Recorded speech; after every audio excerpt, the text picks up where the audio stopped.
Brilliant. Right, we're going to get going because we don't have very long with our guests tonight, and I'm sure you all want to hear from them as much as I do. So I'm Claire Stocks, and I'm from Walk Ride Greater Manchester, and we're the hosts for the event this evening.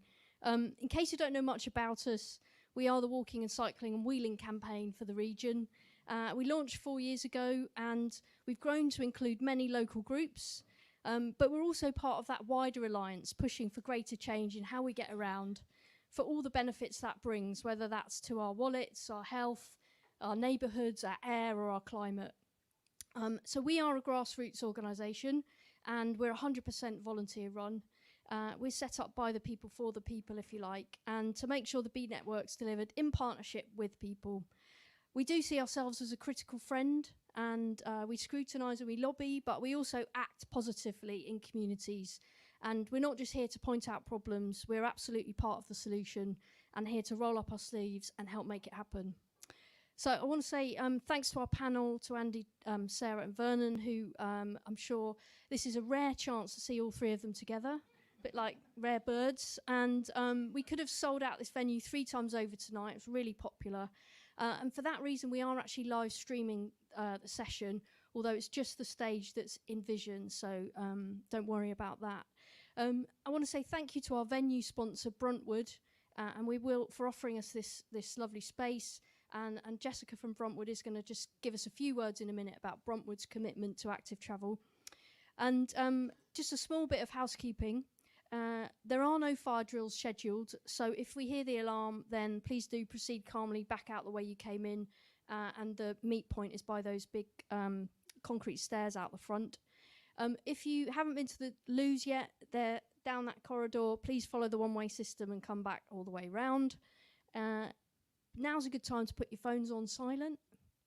And if you are tweeting tonight, then we thought please use the hashtags BeeNetworkGM and WalkRide23 to give that distinctive feel. And I think there are plenty of people here tonight taking pictures. If you don't want to be in those pictures, please let those people know. So our agenda tonight, we're going to have a meaty session with our panel, and that's going to be hosted by my fellow Walk Ride founder, Helen Pidd, and Guardian North editor. And we are going to have a little bit at the end about Walk Ride and where we're up to as a campaign and how you can help. And we'll have drinks and nibbles back out in the networking area at the end. So that's all from me. Before we get underway, I just wanted to invite Jessica from Bruntwood to come and say a couple of words about Bruntwood's commitment to active travel. Thank you, Claire, and welcome everybody. I really will be only about 1.5 minutes. I've promised faithfully, and I wouldn't want to stand in front of between us and this brilliant panel. But I wanted to welcome you to Circle Square. This is one of the Bruntwood developments within the city, and I think what I would like to say really is that we need to involve business in this active travel discussion much more than we already do. So we do through a development, you know, we do as developers think about what our customers need, what our communities need in the spaces we're in, but actually this needs to be a much more active conversation. And, you know, we see now as hygiene factors, our customers expecting to have showers and bike racks and good routes into the buildings, but we need to think much more broadly about what that's going to be and what the next generation is going to look for in the spaces that we create. As a business, we want to do that, and we are doing that all the time. And feel free to give me your comments. I've already had some this evening, and I'm very happy to discuss all of that. Thanks very much, Helen. Thank you very much. Thanks. You need to video. Thanks, Jessica. Now, we're going to be talking a lot about the Bee Network tonight, and we thought what better way to kick us off than a little bit of up-to-date grassroots reporting from the ground. So the Bee Network being built, the walking and cycling and wheeling wheels in progress. Please take a look at our short video on how it's going and a tiny taster of what we've been up to. So over to our Harry with this report.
was a nice, cheerful way to get things going.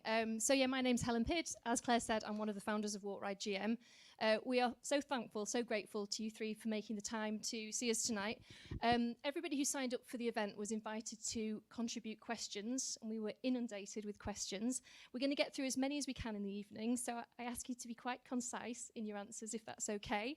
And many of the questions are quite specifically addressed to one of you three. So unless you particularly want to chip in to somebody else's question, then just wait your turn. And there were three main themes that emerged from your questions. One was the pace of change, or lack thereof, and the quality and speed of delivery. Road traffic reduction, road space reallocation was another big topic, and accessibility was something that people here feel really strongly about. Hopefully at the end there's going to be 10 minutes time, 10 minutes for you guys to ask questions here.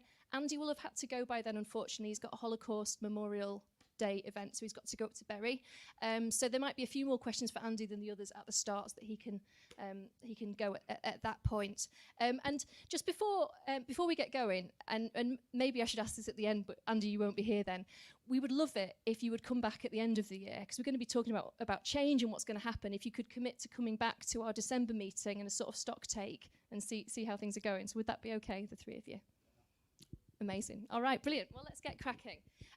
So many of you here will have been as excited as I was in 2018 when Chris Boardman, Sarah's predecessor as the Walking and Cycling Commissioner, unveiled the B Network, 1,800 miles of safe walking and cycling routes. It was supposed to be delivered in 10 years, 1.2 billion, 1.5 billion, 1.5 billion. So we're almost halfway there in time sense. But it feels like progress has been pretty slow. Andy, how do you see it halfway through that mission? Well, evening everybody. First I'll say, yeah. Evening everyone. It's actually really encouraging to see the room and see it so full of interest in what we're all trying to achieve together. So thanks for being here. And thanks, Harry, by the way. I do notice all your work on social media. I think it's brilliant, to be honest. I think it's the right mix of sort of challenge, but also then sort of pointing where we are, making progress. So thank you. It's really notice what you do. I guess if I go back to 2018, it was a bit of a shock to the system that I said, well, we're going to prioritise all of this money on cycling and walking. If I can be honest, I don't think necessarily the councils and the system here was ready for that. So this is £160 million that you decided to allocate for walking and cycling. Transforming Cities Fund at the time. And when we then worked with Chris on Made to Move, that big statement of where we were going, obviously delivery was not going to begin in 2018. So we're not, if you know what I mean, we're not 5 years into delivery. I think we would all say, and we are a team, by the way, it's really good to appear in public together like this, because what we'll convey tonight is that all elements of this, the B Network is the whole thing now. It was originally just the cycling and walking infrastructure, but it's the whole thing, but it has active travel at its heart. And I'm sure Vernon will talk to this. I guess we would say we're 10 years in, 2 years in to a 10-year sort of transport revolution, moving revolution in Greater Manchester. So that's where I think we are at this particular moment in time, in that the first infrastructure that was funded by that money probably opened, well, it did open, didn't it, in 2020, and the pandemic sort of cut across that to a degree. However, it has begun to appear 2020, 2021 a bit more, 2022 a bit more, and Richard and his team have been working hard on that. And what's happened alongside that, Helen, I appreciate what you've said about short answers, but it has evolved as a vision. So it was kind of more limited in that original instance.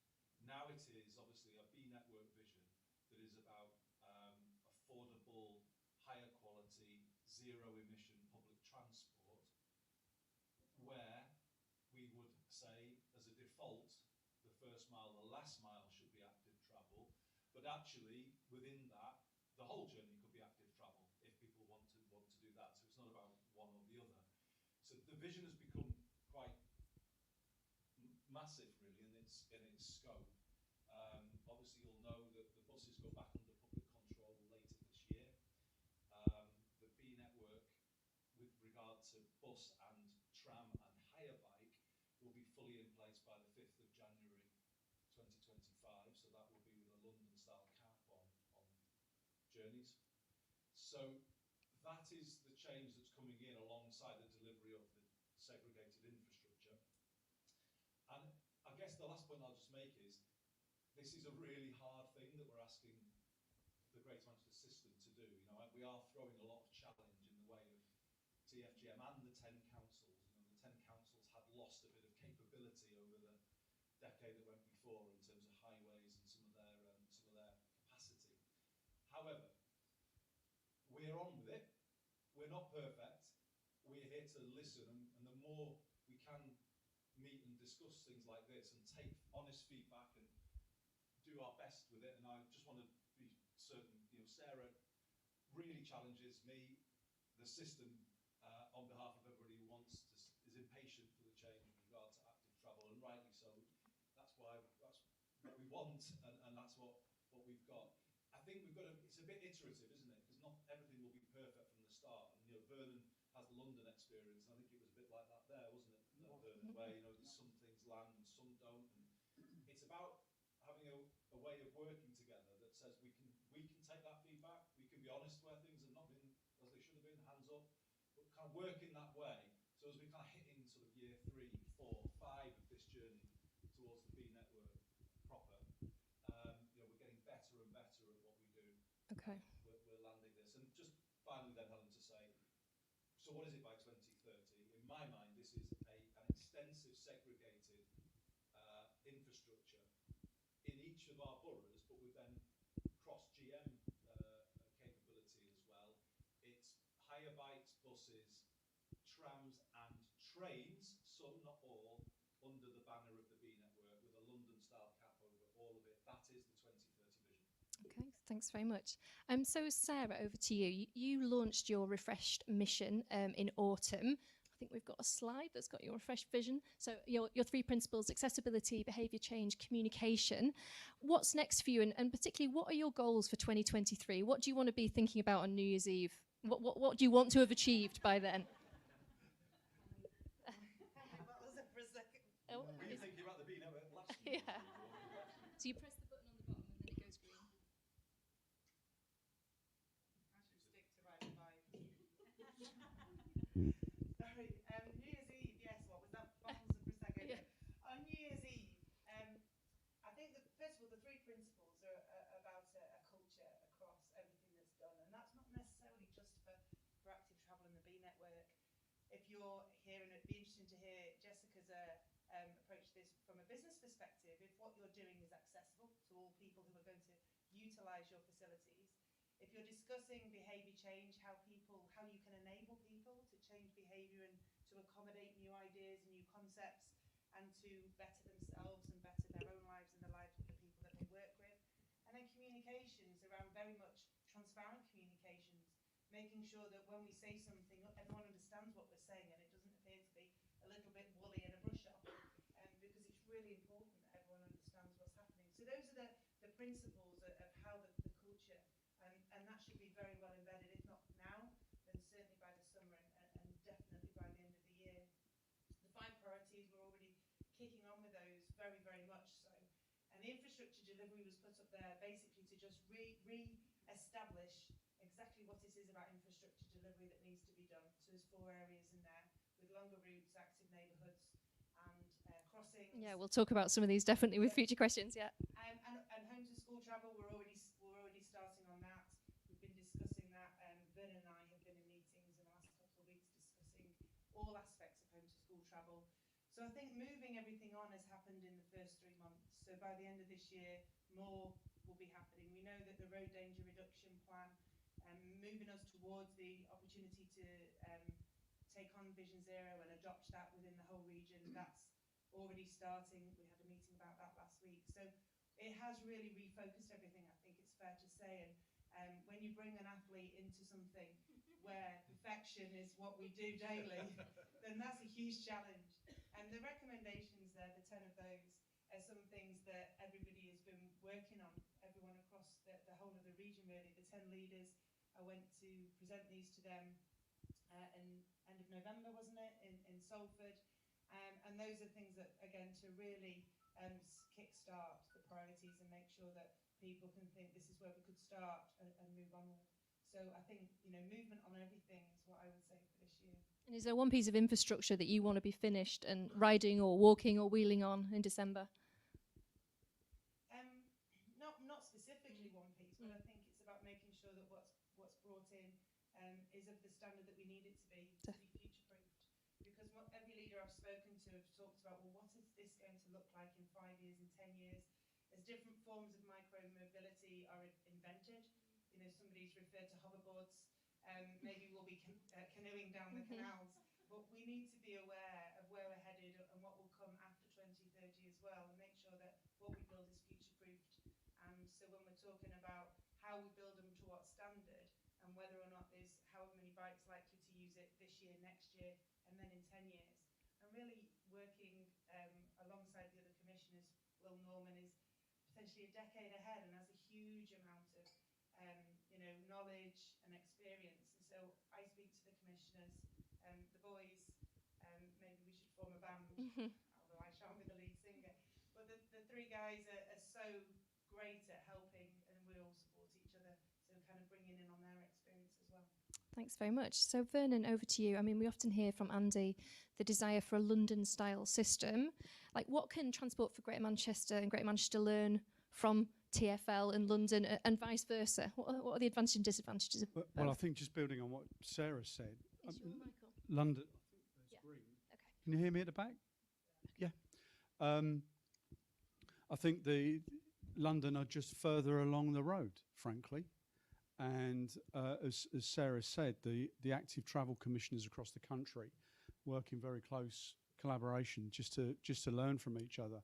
And I remember in the very early days of, you know, active travel being introduced into the centre of TfL, there were growing pains as that started to get delivered. And I think, you know, we learned quite a lot from that. Now, I think post-pandemic, cycling's up 40% relative to where it was in central London anyway, relative to where it was pre the pandemic. And a lot of that was, you know, sort of building on what went before, but also that during COVID, 100 kilometres of segregated lane, you know, suddenly went in. And that was not without its controversy. And you know, there have been some interesting analyses since then about actually what the real impact of low traffic neighbourhoods have been, and that some of the discussion about displacement of traffic and things like that actually haven't come to pass when it's been scrutinised.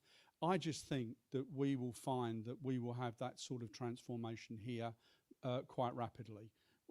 We will have learned the lessons from elsewhere in the country. And I just think that gives us, you know, great impetus to get to where TfL and London and West Midlands are going. But it hasn't been easy.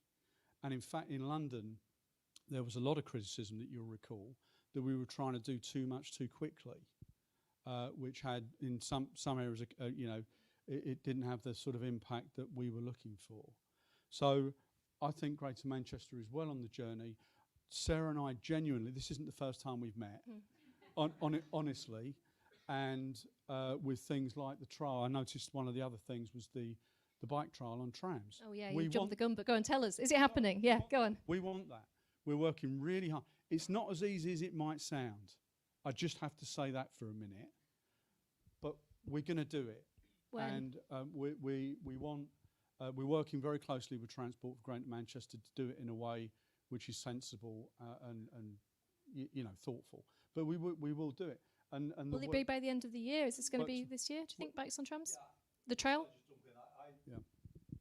Without setting them another impossible challenge. No, but I made a commitment that we would have it. You know, we said we'd do it with dogs, and we did do that last year, and that's now in. And I think it was a manifesto commitment from me last time, and I think it wouldn't be right to not deliver it in this term. So yeah. So 2023. By the end of this year, the pilot will have started. Let me say that. Okay. Yeah. Excellent.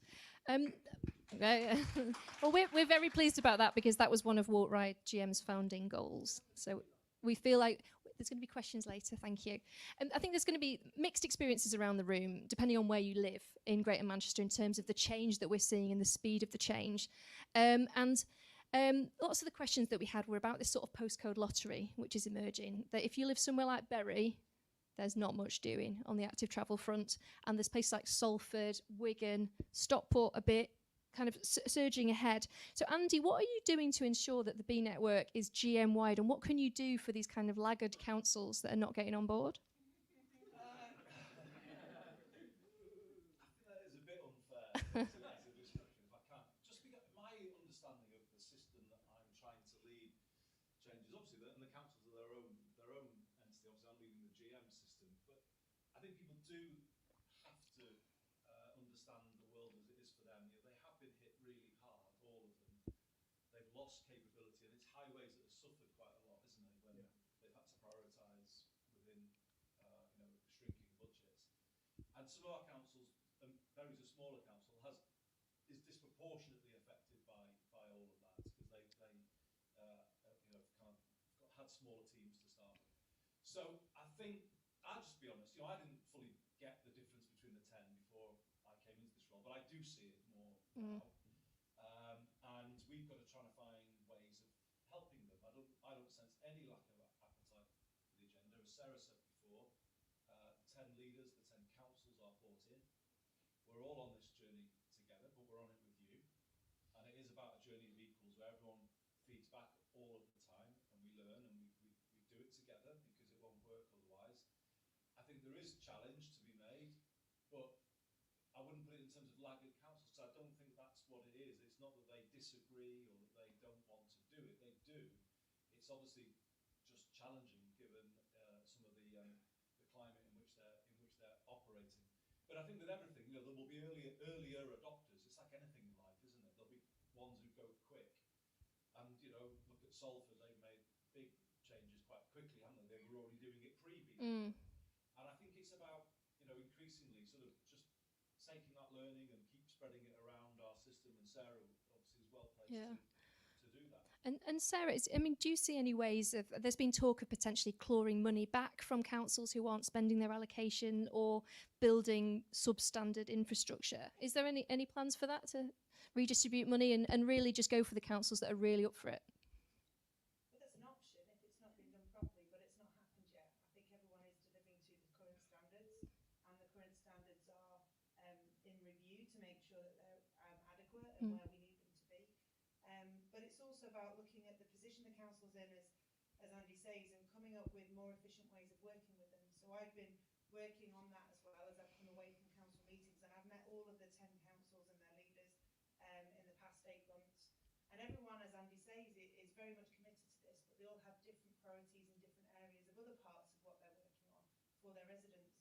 So it's been important to look at how we can tweak working with the individual councils as well, and recognise where some need additional support or additional resource, or need support to utilise the resource that's available. And we know that there's a huge number of available posts and not enough people to fill them, and that's a challenge across the UK and not just here in Greater Manchester. Well, so there's not enough transport engineers who know how to build a really good pavement or it's not so much bike that, path. it's about the people who are doing the other parts of the job, so it's not just about the delivery on the ground, it's about the process from receiving the bid money to designing up the schemes to going through the various business cases and into the end. So there's a huge amount of work that goes into delivering a scheme, even without the consultations that are public. I think sorry, Helen, it's also just to add to what Sarah was saying, there were some of our councils that had big schemes coming through that they were able to adapt quite quickly to take advantage of the transforming cities. Like the Chiltern Cycleway, yeah. Exactly like that.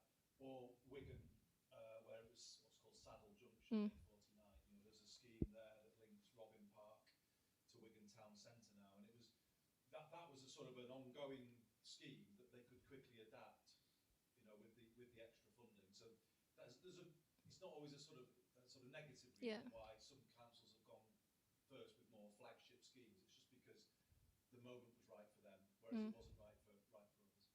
And we had quite a few questions about the sort of disparities at cross-border problems in Greater Manchester. Bike lanes maybe in Salford, they stop as soon as they hit the Manchester border.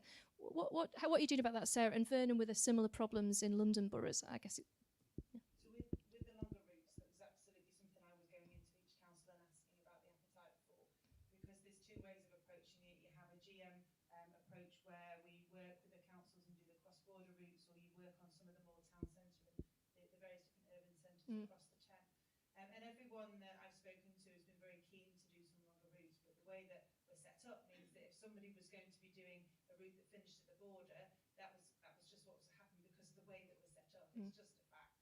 So we're working very closely to try and identify the routes that will need to go across borders. Just this past few weeks, we've met with Rochdale, Oldham, Tameside, and there's so much potential there. A bridge that Vernon and I are going to race on. Vernon's racing on the bridge. Who do you think's going to win? I'm going on the dip. I've been sent down the dip and up the other side, and Vernon's going on the bridge. But lots of opportunity that there is there, and it's now, because previously it was much more about what was happening in the urban centres, where we can now go cross-border, and it was one of the areas that was identified as being necessary. But I think Vernon will speak to how this is, this happens. We see a gap in it's Kensington and Chelsea. There's a gap because of the council, so it can happen even without needing, even without a specific kind of we don't want it. It can happen just by the nature of the geography. It does, and one of the things, well, one of the advantages, I guess, that London had with the main cycle superhighways is that many of them were on the red routes in London, which were managed wholly by TfL, and that wasn't to say that the local districts didn't have a say in what happened coming through their districts, but it did make things a lot easier. But you still get examples in London of the cross-border issue. We actually see it a bit in public transport as well, where we have to think about the cross-border issues with the bus network as well, as we bring, under Andy's leadership, the network together. So I think collaboration. I think one of the themes that runs through this, if I may, is greater collaboration across TFGM and the districts to look at the road network as a network. We think about rail networks and we think about bus networks. The highways is just another network, and it demands different disciplines on the film. All the things about A-frames and things like that, clustering up the pavement, things like that.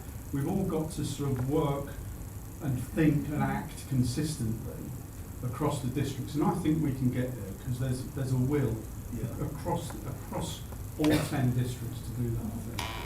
One just quick reflection I would make, Helen, is that I think the way we kind of set up the Mayor's Challenge Fund has kind of almost encouraged districts to look within their own district when they're developing a scheme, and I think that is a legitimate criticism. And I personally would like to see more strategic cross-district, cross-border schemes. So the one that I know well, and I did actually, I took Richard on it in fact, I'm Chris Bowman. I started cycling from Goulburn, where I live, to Manchester in the pandemic. I mean, the East Lancs is a road that has space actually, and it has schemes from the 70s even. You can go down it, you can see old schemes that have fallen into disrepair, and you're going along fine, and all of a sudden there's a sort of a trough for 10 metres or whatever.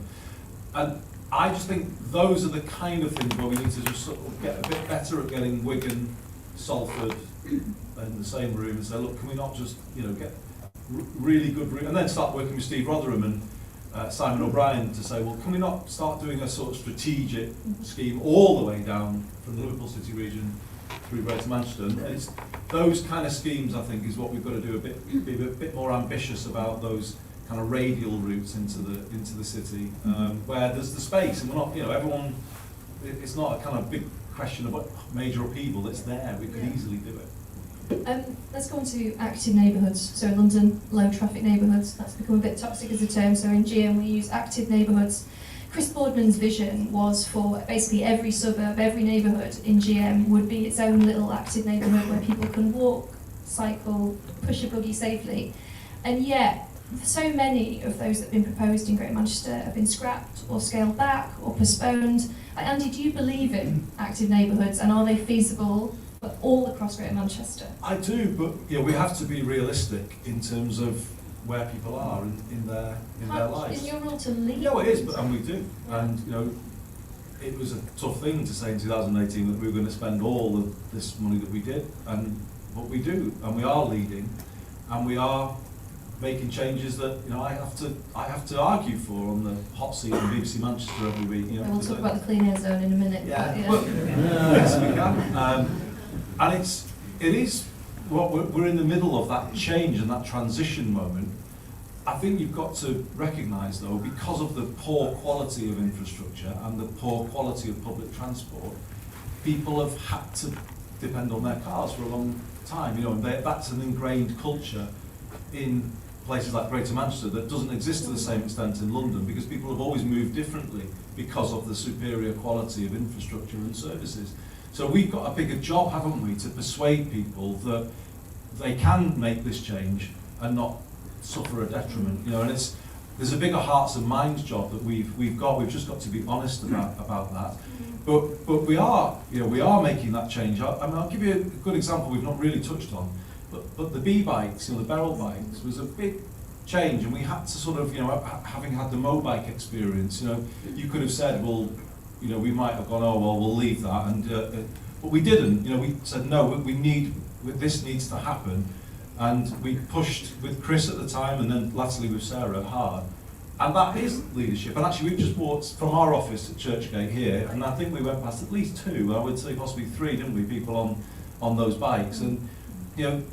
We've just changed the pricing structure as well. You know, Sarah's advice, you know, we've reduced the cost, I think, haven't we? Or certainly the unlock fee for certain users has gone. So we are leading that change all of the time, Helen. But we've got to take people with us, because I don't think if there's massive backlash, it actually advances this particular cause. You've got to find a way of doing it in a way that the change becomes accepted and manageable. But sometimes, isn't the experience with places like Walthamstow in London, there's a huge opposition. There were people carrying coffins down Walthamstow High Street, saying this is the death of the High Street. And that council, the leader of which had a much smaller personal mandate than you've probably got the biggest personal mandate of any politician in the UK in terms of how big your vote share was. Every single ward in GM, like, isn't it time to spend that bit of political capital to maybe do things that are a bit unpopular because they're the right thing to do? And that might be a clean air zone in some description, or it could be really pushing ahead and saying we are doing active neighbourhoods. What would you say to that? And well, I've set out the biggest reform plan for moving around this city region than anywhere else in the country. And, you know, we've had to fight legal challenges from bus companies. We've had to use powers that no one's used for the first time. I would push back against the notion that we haven't shown leadership. I think we've put forward a vision for how transport can be here within this decade, where it will be zero emission at street level. I ordered 100 electric buses last year, or even the back end of last year, Vernon, didn't we? You know, we've placed contracts with the first regulated services. You know, we can't just look at this world. I can't look at this in isolation from everything else I'm asking TFGM to do, is what I'm saying. You know, there is a big journey of change here, and it is, you know, something that some people will criticise before, because we're having to sort of, you know, push hard on terms of the money that we, you know, so I think we would push back into the idea that there's not leadership here. There's actually a vision, the B network, that doesn't exist if you go to Leeds or if you go to the West Midlands. It doesn't exist there in the same way as it does. What Leeds has, for example, or Birmingham, they've got, for example, targets for car reduction, and I don't think that exists in GM. Well, I think Sarah's plan has precisely that around schools, yeah, and journeys. But is it like, I think Leeds or Birmingham, it's between 20 and 30% reduction in cars on the road over a certain time period, is there that? So there is the right mix within the 2040 strategy, the 2040 transport strategy, and that's, like anything in a longer term strategy, always under review, because we have to be agile in looking at whether or not that's going to achieve the desirable effect. So obviously the region has the 2038 net zero target, it's got the 2040 transport strategy, it's got all the other strategies that come together. So we're looking at all of those different things in the round to make sure that they're fit for purpose in a situation where Vernon's been looking at the stats on how commuters change potentially post-pandemic. Hybrid working doesn't affect everybody. Some people are still travelling and needing to travel, but we also know from last year's census that car ownership has increased, unfortunately, across the region. A third of households traditionally didn't have access to a car, and now only a quarter don't. So we know those figures need response to, hence looking in a way at that right mix. So the right mix says that by 2040, 50% of journeys across the region will be by public transport or walking and cycling, 50% in private cars. And potentially that now needs to be adjusted. And so it's something that is in review and has to be, because you can't set a target in 2018 and not review it for 22 years. So we're going to do that. And I think that's a really positive thing. Active neighbourhoods is a challenging one. I think the people who've been working on that would reflect that perhaps we tried to be too ambitious. I've come in and suggested that we start to look at school streets as the focal point for an active neighbourhood and look at them to be smaller, something that reflects in Vernon's experience down in London. If you do things a little bit smaller, you demonstrate that they work, you work on the funding that brings in the ANPR cameras that then allows the enforcement to be done without the volunteers. We know so many of our school streets don't go forward to being permanent because we don't have the people power to stand there every single day, regardless of the weather, and stop the vehicles and deal with the backlash and the road rage. So we need to have enforcement by those cameras. So all of those things can now happen. We just need the funding to put the cameras up and to make it work. So I'm making the suggestion that we reel those back. Whether it's really frustrating to see the number that have been shelved, and so we've been looking into why that has happened. And to make sure that we can tweak the approach and make it more likely to have buy-in, because you have a huge vocal minority, and it works both ways. You can have a vocal minority voting for something to go through, but also you can have a vocal minority that are shouting about. And people, the nature of consultations is also a huge challenge for councils and politicians, because somebody from South America can comment, and it's got nothing to do with them. Consulting over and over and over again. Well, it's like endless consultations. And that is another point. It's like looking into how consultations so much of the money are is spent on the consultations. It can be, and that's another part that we've been looking into, and I've been asking the questions, and the difficult questions to say, is there a way we can do this more efficiently? Because it needs to be done more efficiently. When we have a relatively small pot anyway, if you look at the amount of money that's allocated towards Active Travel England compared to other things from government, it's a tiny pot of money that they're having to deal with in comparison to aviation, roads, rail, HS2. So we have to do a lot with a very, very small budget.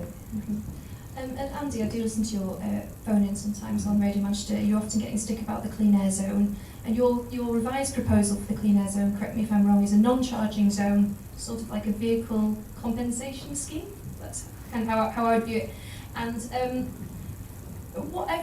I just wondered, are you ever going to, in terms of carrot and stick, are you ever going to use punitive measures to get people out of their cars, or is there still just so much fear of inconveniencing drivers? So I think we just need to be honest about what the clean air zone would actually achieve in terms of air quality, because it deals with nitrogen dioxide, but it doesn't deal with particulates.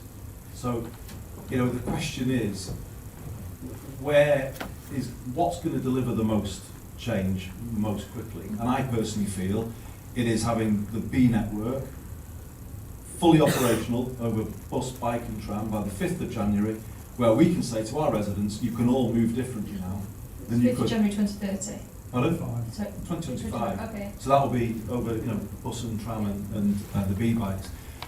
That's not saying I'm ignoring the clean air zone, but I think you need to, what will create more behaviour change and what will do most to air quality, I think it personally be that, is my view. It's why I'm prioritising that and pushing that. It's not saying we're ignoring the other issue, but there was a moment last year, post-pandemic, where it became unworkable because the vehicles just simply weren't there. And I think people to buy, you mean, to replace? Yeah, they couldn't. I mean, they just were not, given the way the thing had been constructed. It had to be sort of recast. So that's the way I would look at it, Helen. And I met the minister on it last week. We are doing extra modelling at the government's request. I think on climate issues broadly, I think there is a need to take people with the journey, so that, you know, it's not a case of you just hit them with something they can't escape and then you alienate. I do think there is a real argument about that. But no, I mean, we will have to agree by the middle of this year probably what the way forward is.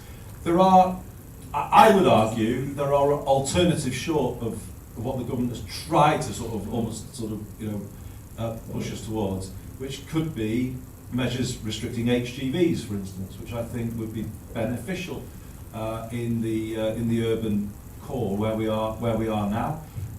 There are kind of other, you know, there's some of the. What about a smaller city base, like making Manchester city centre pretty much private car free, for example? I mean, the government though are looking at, they're saying, you know, restricting other vehicles. You know, they still say that we should have a charging zone on the city centre. Now we've obviously got to kind of be conscious of people who will pass through the inner ring road from Tameside coming through to work in Salford. You know, we've just got to be conscious of all of those issues, Alan, in the climate that we are currently in. And it's the experience of last year was it's hard for people who, let's say, perceived to be on a certain income level, lecturing people on, you know, who cannot afford to change a van. Then you look at Bradford, which is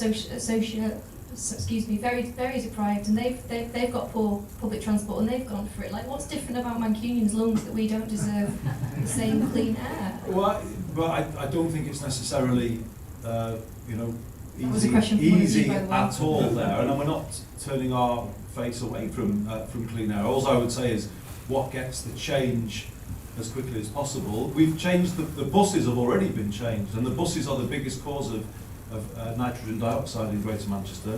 Now I think, Vernon, as we sit here tonight, 80% of the fleet is compliant. There are more than 100 zero-emission buses on order, because there's a zebra bid that's also being done in the south of the city region. So the air is being cleaned. You know, it doesn't, just because it doesn't take the form of a charging clean air zone. To finally answer your question, I feel that we do need to look at issues like workplace parking levy, and I think that has to be on the agenda as we move forward. Now, I think learning from the experience with the clean air zone, and then a decade before with the congestion charge vote, we've made a mistake now where we're constantly asking people to accept an upfront stick, if you like, before we've given them the alternative. And I think that has been a bit of a problem with regard to how we've handled things in the past. And it's why I keep coming back to my central point. Let's get the B network fully up and running by the 5th of January 2025. And then, when the Greater Manchester public have got an alternative, it's then possible to have a different conversation with them about some of those tougher measures that you mentioned. I'm conscious of the time. I know you've got to go in a sec, Andy. Alex, question for you. Okay, 10 minutes. Are you all right? Okay, brilliant. I mean, another thing that people here were very keen to hear more about is a bit more boldness and courage when it comes to taking space away from cars, to reallocate road space, to give more space for people walking, wheeling and cycling. Are we going to see more of that in this year, next year and to come? Because I think to date, most people would agree we've not seen very much of that. Lots of the sort of low-hanging fruit is what's been done so far. Yeah, I think that's something that does need to happen, and I think it goes back to Vernon's point about the red routes in London. There is nothing under the mayor's control here in the same way there is under Siddique's car. So the local authorities here, it's down to them as the Highways Authority to decide where the routes go and how the pipeline for their part of the region is going to be built.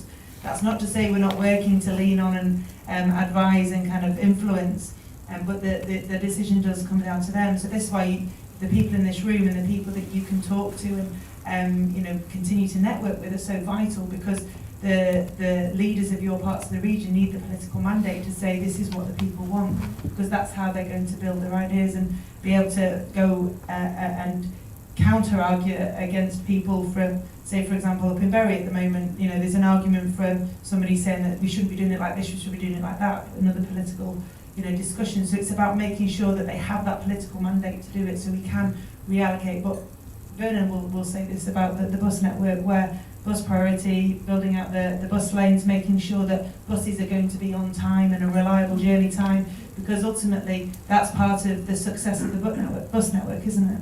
Yeah, going to tell us a bit more about things that Sadiq Khan can do in London, for example, that Andy can't, or that TfL can do that TFGM can't, that would help? Well, in terms of managing the road network, things like the coordination of roadworks and what actually happens, just whatever happens on the surface of the road can be coordinated more effectively. I think, just going back to Sarah's point though, there is a whole bunch of investment in our city region sustainable transport settlement, which is going to go very directly to carbon reduction and all those sorts of things. The Mayor's already mentioned the ordering of the electric buses, and the first ones will be visible to everybody in Wigan and Bolton in less than 9 months' time now. And there will be there's a whole bunch of bus priority measures that are going to go in, because we know that to get people out of their cars, it's no use having a bus network where it takes you 30 minutes to get to work one day and an hour and 10 minutes the next. And it's all those sorts of measures, I think, that will go together to get more people onto public transport. Remember, in London had a head start because it's much denser. It's, you know, the tube was built in 1863, so it's had a head start, and the reliance on the car just hasn't been there. But we've now got we've got a real opportunity. I think this is going to be transformational. I think this region is going to feel. I don't know about the UK. It's possibly even in Europe actually. I can't think of a region that's more ambitious and where we're in touching distance of actually having it delivered. Vernon, I just thought we should say the B Network app that's in development, and again, it would be useful, wouldn't it, to work with Walk Ride GM to get feedback on that app before it goes live. What I'd like to get to by that January date in 2025 is a situation where people could type their origin postcode and destination postcode into that app, and then it will throw up the journey, which will be a mixture of active travel, bus, tram, or whatever. So what we're trying ticket, well, one the whole yes, and that's what we're trying to get to. And I just think when we're in that world, the Greater Manchester public, for the first time in our lifetimes, have got opportunities to move differently that they just can't see and feel at the moment. And obviously, if we've kind of kept the infrastructure coming through, working with Sarah and Richard and the team in that same time frame, so it's not just we're not just doing the buses and the trams bit here. You know, all of this is happening concurrently. I just think by the time we get to that point, you know, there is quite a big prize, as Vernon said, waiting for us if we can keep focused. We're up for it. We're just impatient. No, the three of us are as well. I mean, we share many of your frustrations about it. You know, it's just in our nature. We can see it, and we know it's going to work, and we just need to get there. And the other thing I was slightly more productively, the thing that I was going to say is that this isn't just about radial journeys in and out of the city centre. This is about orbital journeys as well, and linking up. You know, one of the things that, you know, I've known Manchester, I've worked with Manchester for many, many years, but it wasn't until I got my rucksack on and just got on the public transport network and just moved around. Each area has got its own distinct characteristics. Housing estates are built in a different way, commercial developments, centres of employment. And we've got to take all of that and plan that, and a lot of that means travelling orbitally and not just in and out of the town centre. I was just going to say that alongside building all of that, we need the complementary strategies that are going to enable road danger reduction to be achieved, Vision Zero to be adopted. I've been working with the police since I first met the Chief Constable, who I previously worked with in South Yorkshire, and trying to improve the Operation Considerate third-party reporting portal. Operation Park Safe would be another good addition to that, and that's good on my agenda. But I think that road danger reduction piece is just so vital, because tackling antisocial behaviour and making a step change into the way the public view a vehicle, it's a form of weapon if it's used antisocially, as we all know.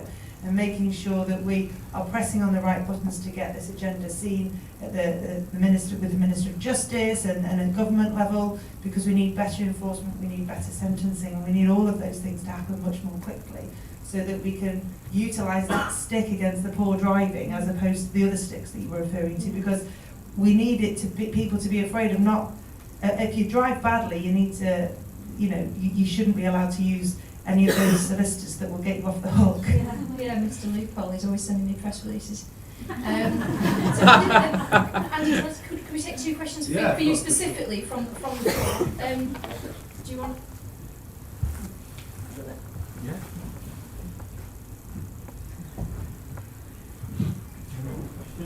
No, coming from every side? Yeah. Well, thank you very much. I'm Dominic from Seashell Trust in G&Q, and we've just opened a National Disability Cycling Centre, so do come and visit it. Dame Sarah, I was really interested in point 10 about educating young people. I'm conscious some of the things you're talking about won't come to fruition until babies are 25. And I think we need to educate the future generation who will start demanding change, and they are getting much better and more vocal about demanding change. So I'd like to know what the plans are in terms of encouraging every single child who is at school age being qualified or having done the bikeability qualification. I'd like to hear some more about that. Just hold that question because it's for Sarah. Any questions for Andy? They've got to be questions and not statements. Have you got the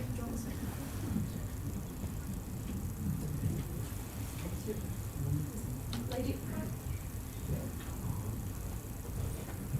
Hi everybody, my name is Sheikha, I'm from Wally Range. We're still waiting for you, Andy, to come and, when I spoke to you on the radio, to come and help those schools for the kids to walk with pedestrian crossing on Withington Road. My question to the 3 of you is, what is going to be your legacy? Because I keep on hearing clean air, because I think clean air is a fundamental right to us human beings, and we truly demand that, and we really want to understand if that is going to be your legacy, because you started the project of clean air and the toll, and then it stopped. And a successful project is always successful if we take care of the most vulnerable in society. And I can see you're doing a lot in the city centre, closing down the roads. But what's been happening, cars are coming into suburbias, into areas, and especially in my area, Withington Road. It is found out through... I'm going to just put you off there. It's got the lowest car owner in that area, and those are vulnerable people. Yeah. So I can understand people want to work, but could it be, why should it be on the expense of other people's health? So I just want you to pledge, the 3 of you, that we're going to have a clean air in Manchester in the years you've promised. And did you want to take that before you head off? Yeah, absolutely. So that is what we want, and that's what we're working hard towards. And it's why I say that it's about getting people out of their cars completely, isn't it? Because the clean air zone doesn't necessarily do what it says on the tin, because obviously cars weren't included, particulates aren't included. So do you see my point? I think what will make a bigger difference is a huge change to transport so that people can move in a very different way around the city region, and lowering the cost of transport. Let's be really blunt about this.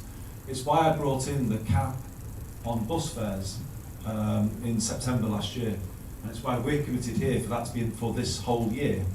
And the government has now taken that policy and is doing it for 3 months, but we're going to do it for the whole year. And we would like that to be a permanent, if we can afford it.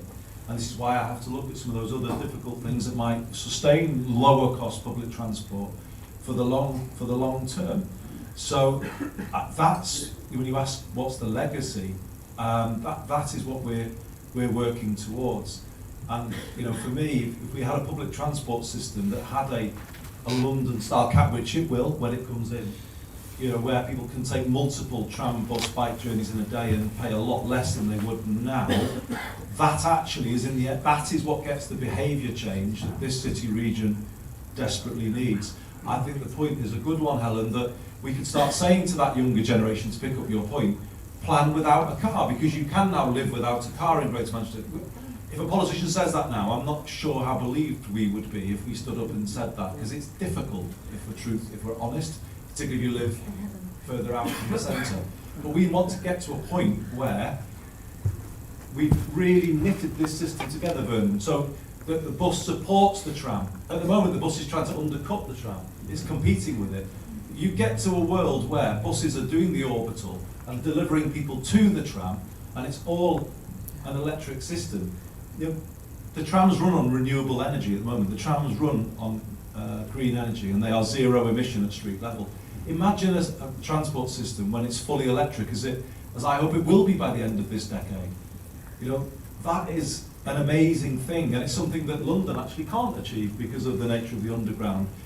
We could have a zero carbon public transport system at street level by the end of this decade, and that is a legacy, I would say. And you know, it's a system that then we should say to people, if you go by the B network, it will cost you this much per day. If you drive and park, it will cost you that much a day. And that's the kind of comms that we want to sort of be really pushing out hard through this Get On Board campaign that we've put in place. And I guess the last point for me, I'm going to end on some bad news, Helen, before I disappear out of that door. But you ask about legacy.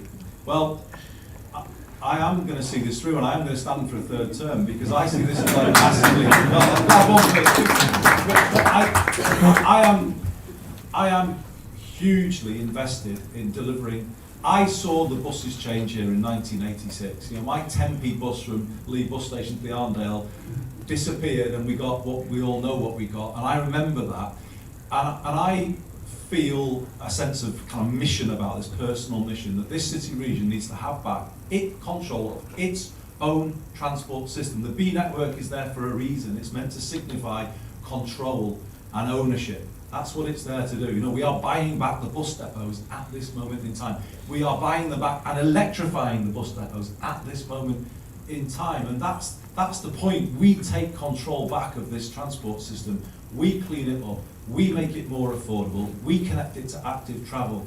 That is the legacy that we're on with here. And this is a team that we're trying to do it, but we'll only be as good as the feedback that you give us. And Helen, I mean, I'll say something more than come back at the end of the year. We'll come back more regularly than that, you know, every 6 months or so. The more that we get the feedback on this journey, the better it will be, and the more likely it is we'll achieve what we all want it to achieve. So, yeah, thank you. Well, thanks so much. We're going to do a clap in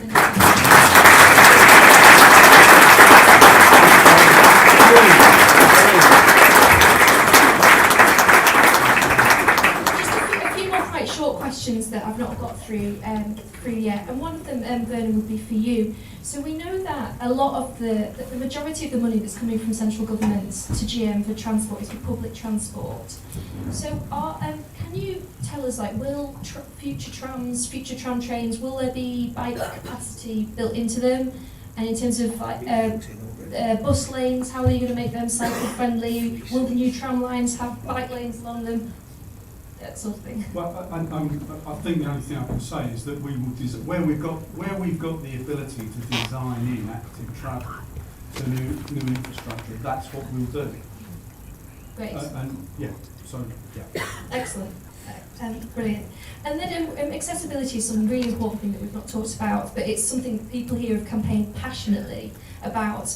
And for example, campaigners in Stockport have managed to sort of win that battle there in terms of any new infrastructure should be accessible to all. And yet we still see across GM inaccessible barriers, gates being built. Sarah, what plans are there to remove those barriers and to stop them building this stuff that doesn't pass the double buggy test, doesn't pass the tandem, the trike test, wheelchair test? Well, most of the time the intention isn't for those gates or barriers to go in the first place, and there is a blip. So we have set up the Active Travel Commissioner email so people can email me. We've set that up so things don't get lost on social media, and make sure that everyone can have a response. When we detected barriers on the network in Stockport, I emailed the councillor who investigated. There's often different different stakeholders involved. So it's not just council land, it might involve the Canals and River Trust, it might involve Sustrans, who are also doing an audit on barriers across their network. It might involve the park, so whoever, you know, I think there was one in Torkington Park, for example, and that involved a different group. So there is a number of people that need to be part of the conversation. So it's only when we know, and it's never the intention, and things will happen that we don't want to happen, and we need to rectify them, and we should be judged on how we rectify them, whether or not it happens. These things will happen, and we need to get them sorted. And do you think councils are getting, we hear councillors say, oh, but it'll lead to antisocial behaviour if we take these barriers down. Do you feel like you're winning that battle, and can you override them? Well, that can't be an argument if it's not accessible, because the Equalities Act in 2020 overrides all of that. Antisocial behaviour is on the rise. We're having issues all the way, you know, attempted burglaries, cars being stolen. There's a huge challenge, and we know that comes with cost of living crisis and people in dire straits in different parts. And that's not to give them an excuse, it shouldn't be happening, but we need to find other ways to make sure we can enforce this. The police need more resource. We need to make sure that, you know, they're being supported. They've come out of special measures now. They're growing their force. They're growing their team.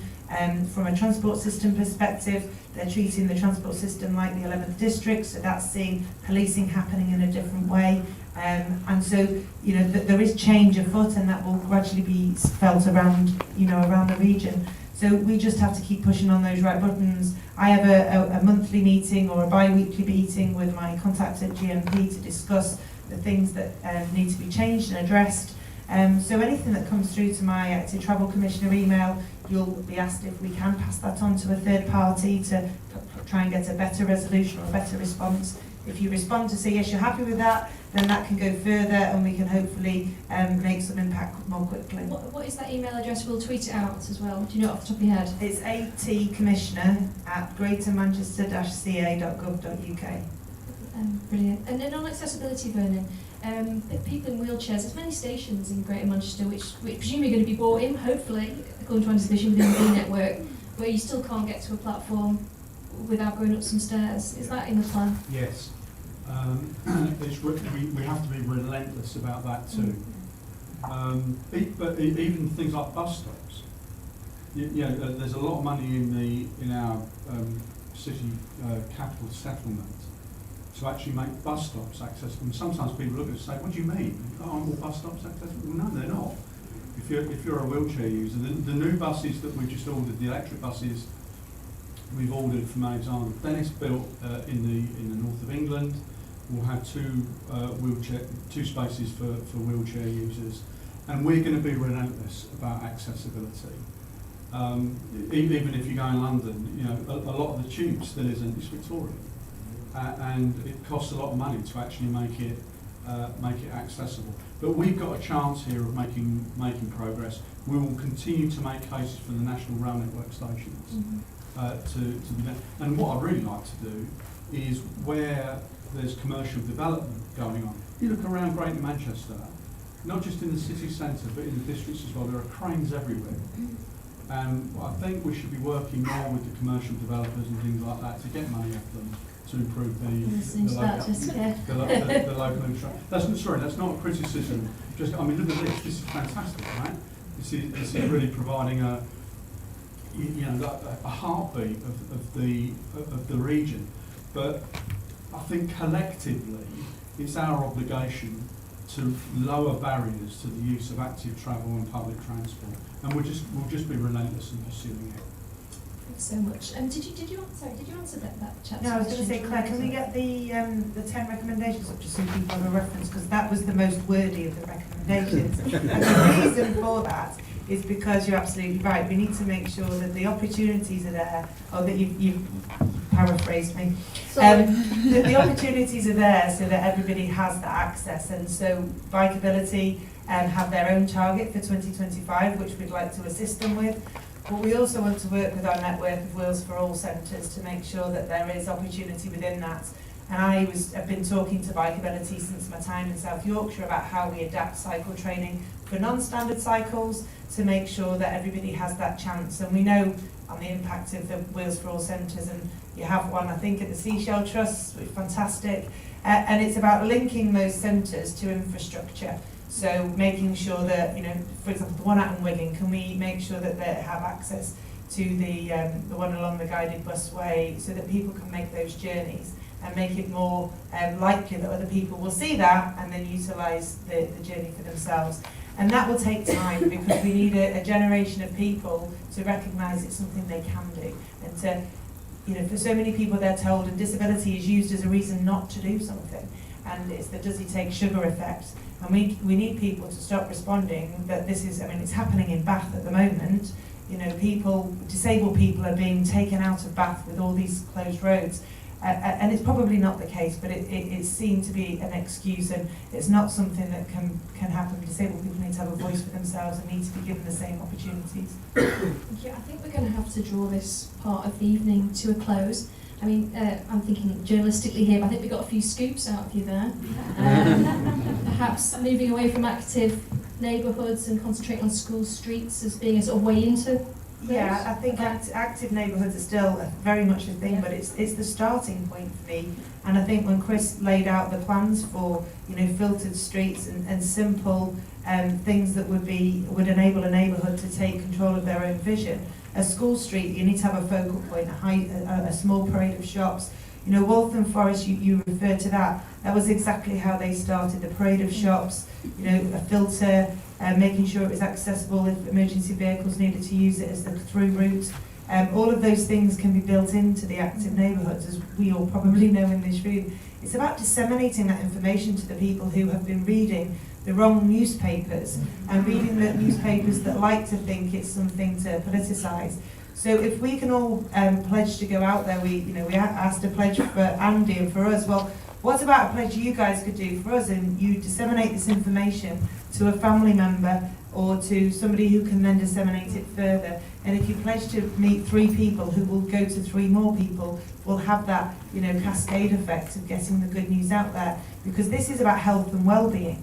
And the first reason to do something on clean air is for our health, because we need to breathe clean air to be healthy, functional, productive individuals.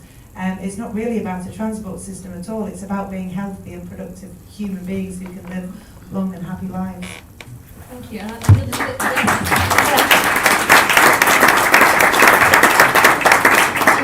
And then we've got the guarantee from Andy Burnham, bikes on trams by the end of the year. Hooray! We're all going to remember that. So high. When it gets towards them and we've not seen it. And so Sarah's given us some rousing words there. I mean, what have you got any advice for us as campaigners, community campaigners, in terms of getting better public transport in the places we live? What would you advise us to do? How should we use our energy? Yeah, I mean, it's a very big question. I mean, we were born with 2 ears and 1 mouth, so we listen, and we will. One of the things Andy was mentioning there was the app, and one of the things that we'll do with the app when the bus service starts coming on board is to be able to take reports from people where the bus service is letting them down. At the moment, those complaints sort of can disappear into a black hole because the operators and the plumbing isn't joined up and all the rest of it. Well, from September 2023, it's our lookout, and we will give people the means by which they can send comments through to us and make a complaint easily, which we can then pursue, because that will go towards the reward of the bus companies. So make your voice known there, and I mean, we're trying to engage more with business as well. I think there is a huge role for business to play in the development, and business has already been supremely supportive, actually, of the development of the B network. And of course, you know, big employers employ many, many people, and what better way to be able to communicate some of the messages Sarah just talked about health. You know, transport, it's not transport is not an end in itself. It's an enabler of all the sorts of things that Sarah mentioned, and that's the attitude we take to it. It's the outcomes that we're interested in, not really the vehicles. And we just need to keep listening and we'll adapt this. And the legacy will not only to do what he just said, but I want people to say this is just as good as London here. And I promise you, we are not that far away from getting into the ballpark where we have something that we can be really proud of in this region, and we're determined to deliver it.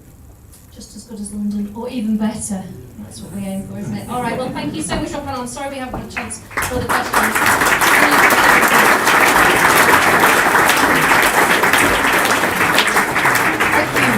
you. So we have got drinks for those who can stay in a moment, but we do just need to do a bit of walk ride and sharing where we are up to as a campaign. So I don't know if any of you want to just stand up, turn around on the spot, stretch your legs or something for a moment while our panel find a comfier seat. But we've got about 10-15 minutes before we're going to be getting you outside to the drinks and getting home. So, have I got control of the clicker, Harry? It just dropped. I just did that. Okay. So yeah, we do need to give you a little update on where we are at as Walk Ride. There's a couple of important pieces of business that we need to share with you. So we launched in 2018 with 4 goals and click. We're just going to recap what they were. So the first goal, traffic-free Deansgate.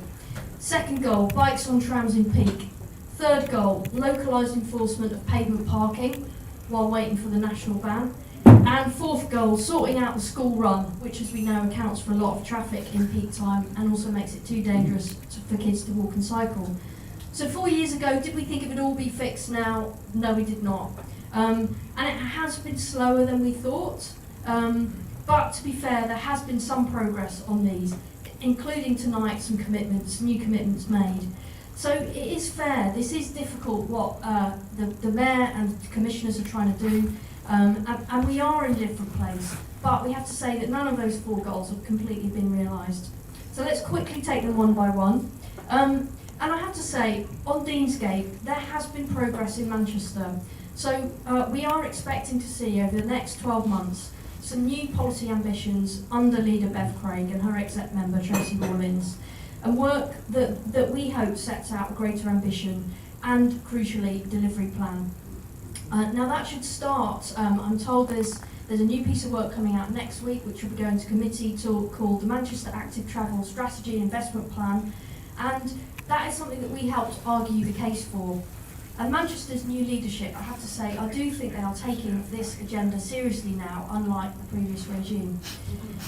And to be fair, there are changes to Deansgate. There's a bus gate, there's a bike lane, there's other restrictions, but it is piecemeal and it is slow and it is crucially not yet part of this wider low traffic vision for the city centre. So the jury is still out on Manchester, but the signs are promising. Secondly, bikes on trams, how are we up to on that? Well, we see that as a symbol, okay? So we've heard today, all those 3 want bikes on trams by the end of this year as a trial. And we think this is a symbol of how our transport body, Transport for Greater Manchester, sees its role. Because surely if you do look hard enough, of course, there are plenty of reasons to say no to bikes on trams, and we've heard most of them over the last 15 years. But we think if you've embraced your role as the transport body delivering a multi-billion-pound, decade-long capital programme to create a coherent multimodal public transport network with walking, wheeling and cycling embedded, which is what the strategy says, then the answer must be yes, the bikes on trams. So that goal, it's a litmus test for TFGM, which is why we need to keep very closely an eye on that. Pavement parking. We're delighted that some councils are now looking at localised pavement parking enforcement, and it was the hot topic of the recent GM Active Travel Committee. But there's plenty more that we think could be done.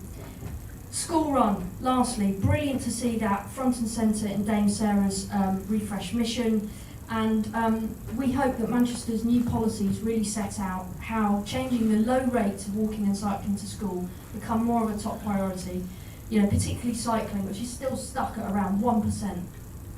So in summary, on our goals in 4 years, there have definitely been progress, and of course there have been many unexpected challenges that have slowed us all down in the last 2 years. But we continue to push on these 4 goals.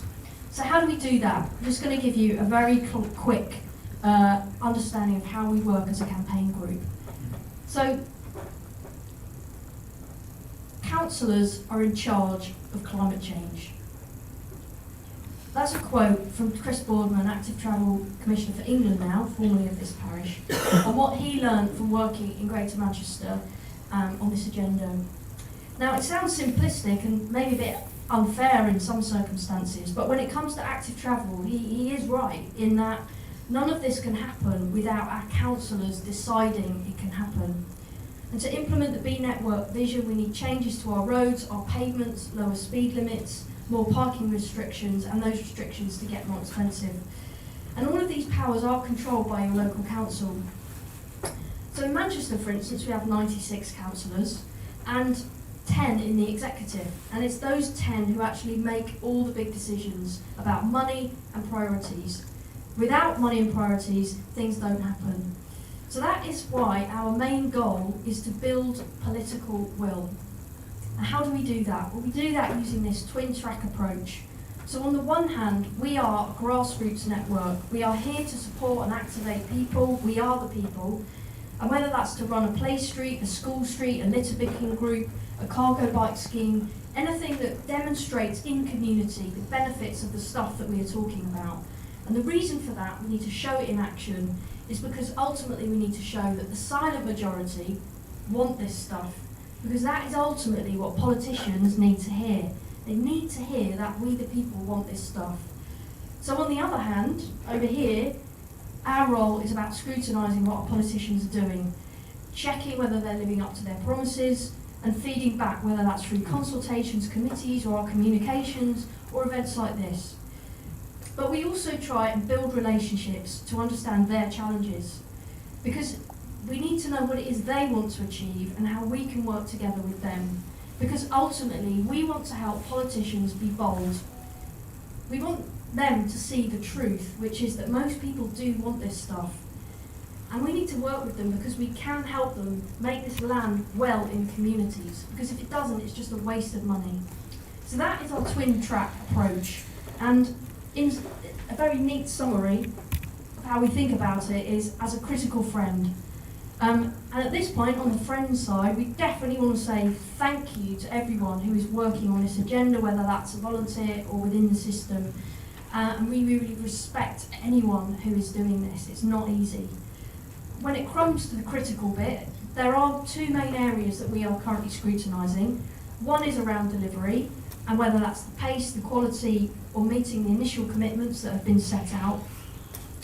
And the second is around road traffic reduction. And it was interesting hearing Andy talk tonight about the fact that the full fat B network isn't going to start until January 2025.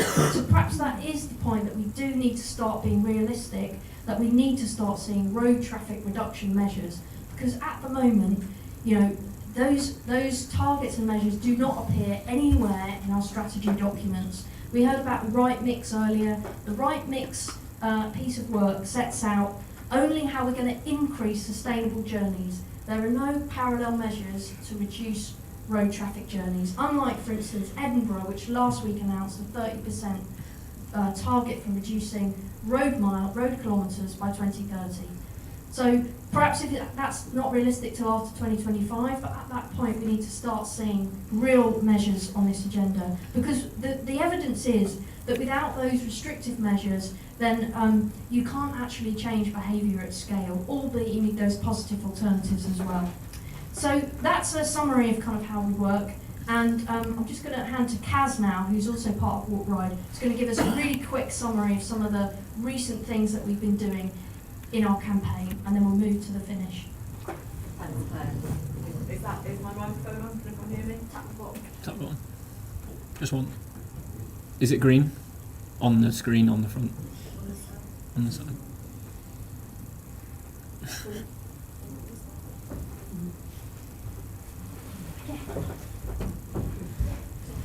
Right, okay, sorry. Oh yes, it's definitely on. Okay, so yes, I mean Claire's covered an awful lot of what we've been doing from the campaign side, with all these kind of behind the scenes meetings that are really focused on that dialogue, trying to impel our leaders to act and to speed up their delivery.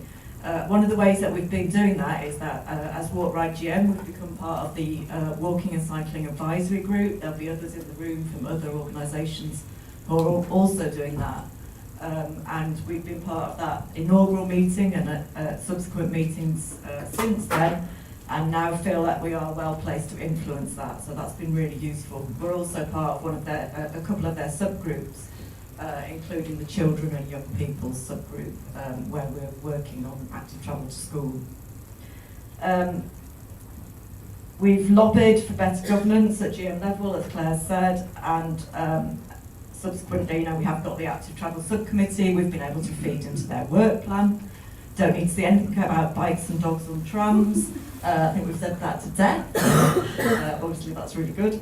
And we've also launched our pedestrian manifesto, for those of you that might have seen that. And that's really a list of things that we would like to see to improve the pedestrian experience. So removal of the obstacles on pavements, in side road zebras, getting rid of those awful grey advertising boxes in Manchester, perhaps.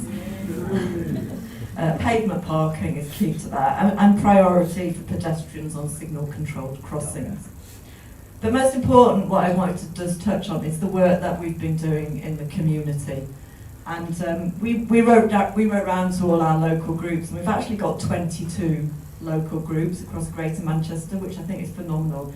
And we asked them to write back and send them all their successes of what they've been doing in their local areas.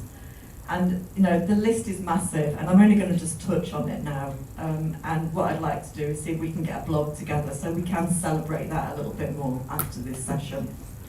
They're all working at that grassroots level to engage with their communities and do the hard work, which is promote active travel on behalf of what's happening at a policy level. So I just wanted to particularly give a mention to our newest group, which is in Blakely in North Manchester, who've been working really hard to improve pedestrian crossings and also making active travel to schools safer outside one of their local schools. So that's brilliant work there. And I think you've also seen from Harry's little video quite a lot of what we've been doing. But just to summarise, we've been give you a bit more of a flavour. We've been supporting and setting up running of school streets, and that includes delivering training to all the volunteers as part of the TFGM pilot. We've been running webinars to council officers to help them with some of our thinking, and generally we've been on the ground making sure everything runs smoothly. We've been supporting consultations on active travel and low traffic neighbourhoods, so the city centre active scheme, Heaton Park, Rochdale, 20-mile campaign in Heaton, Longhurst Lane in Mellor, the new crossing, as was mentioned, outside Romilly Station. We've been encouraging people to come along to any consultation meetings, and we've been helping to collate responses just to make the work for our leaders a little bit easier. Some of our members have got great skills who've been providing the technical or accessibility evaluation of some of the local schemes and sort of engaging privately on issues and snagging issues. So one example there's the Chiltern Cycleway, where we work to get remedial action on pooling and leaf drop, which sounds very technical. And finally, we've been campaigning for barrier removal, as mentioned, to make cycling and walking more accessible. So that's including in Islington Park in the new park. As Harry mentioned, getting the illegal parking stopped on Liverpool Street in Salford. We've managed to bring about a U-turn on the discriminatory access controls in Stockport. So really lots of people doing lots of things. And just to end, I'd just like to say that we are always looking for new opportunities for setting up and running local groups. So if anyone would like to do that who's here is already involved, and if you're interested, please do come and have a chat with us after. We'll be milling around outside. We'd love to hear from you. Thanks, Kaz. And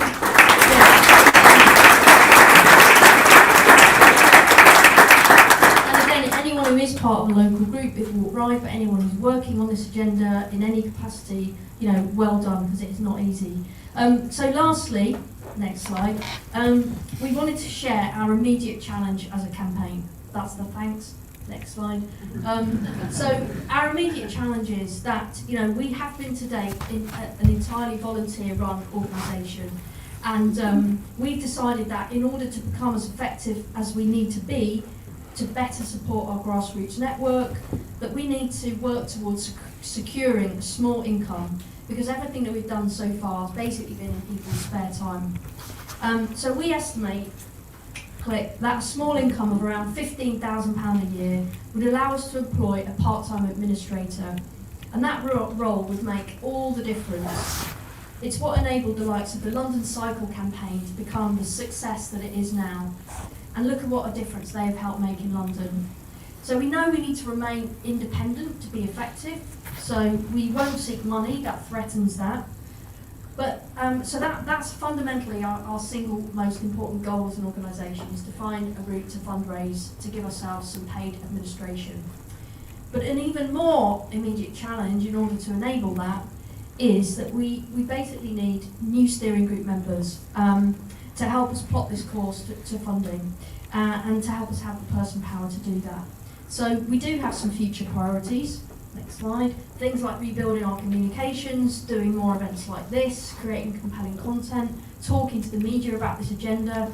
We basically can't currently meet the demand from journalists for quotes from us, because now journalists are actually writing about this stuff. But so there's lots that we want to do, including supporting our groups, as Kaz said. But we can't do that without new steering group members. So, next slide. We launched a call to action last week, and there are some flyers around tonight about joining our steering group. And we would love people to think about joining us if you've got some time, if you've got some expertise, or maybe if you haven't got time but you've got some expertise in fundraising, you might be able to talk to us or point us in the direction of someone else. So I think that's enough about what we're looking for. Hopefully you've got the message. Please take one of these on your when you leave, if you can help or know someone who can. But the very last item of business is the reason that we are looking for new steering group members. Next slide. Is because we're saying farewell to 4 really, really special steering group members who've been with us through the founding phase of Walk Ride. They are all stepping back from the steering group, but they are not leaving the Walk Ride family, and indeed in many ways they are moving on up in the world of active travel. So in a moment I'd like us to have a massive round of applause for all these 4 people, and I'll introduce them one by one if they can kind of make themselves known if they are here. One of them isn't. So thank you to Helen Pidd, our host and co-founder.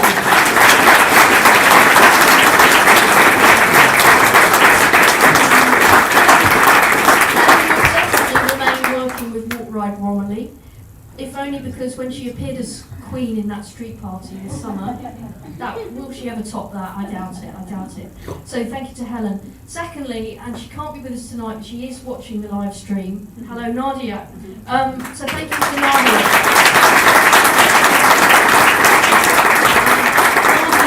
Nadia is another co-founder of Walk Ride, and she's our very own pothole queen and cycling lawyer, and doing amazing stuff for people who are injured out on their bike. So much so that she's been voted onto the board of Cycling UK as a non-executive director.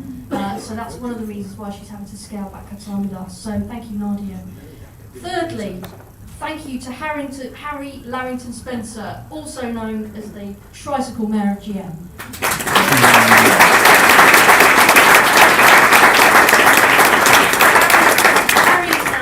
High flyer at the premier academic institution in the country for this stuff, the Active Travel Academy at the University of Westminster, under Rachel Aldred. But she's also just been voted onto the board of Wheels for All as an exec as well. So thank you, Harry.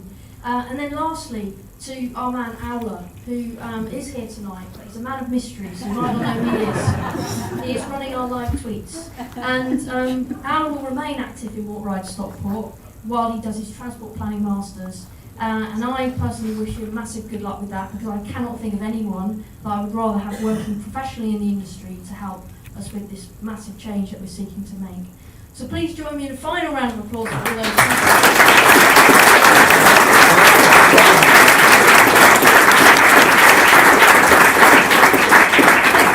Thank you for bearing with us through that final section after a really interesting conversation from our panellists. Great to hear that they want to do that again. We do have some drinks and nibbles out the back, hopefully enough for some of you. Some of you may have to leave, but please don't feel you have to. If you're able to help us with a small donation to help us cover the costs of tonight, we haven't got that income yet, so we're still 100% volunteer. There are some card readers and a bucket if you've got cash, who has cash. So thank you everyone, thank you Bruntwood, and see you next time.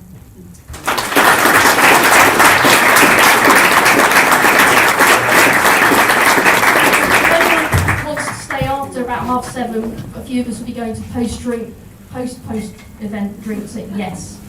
Thank you. Well done, everybody. All right.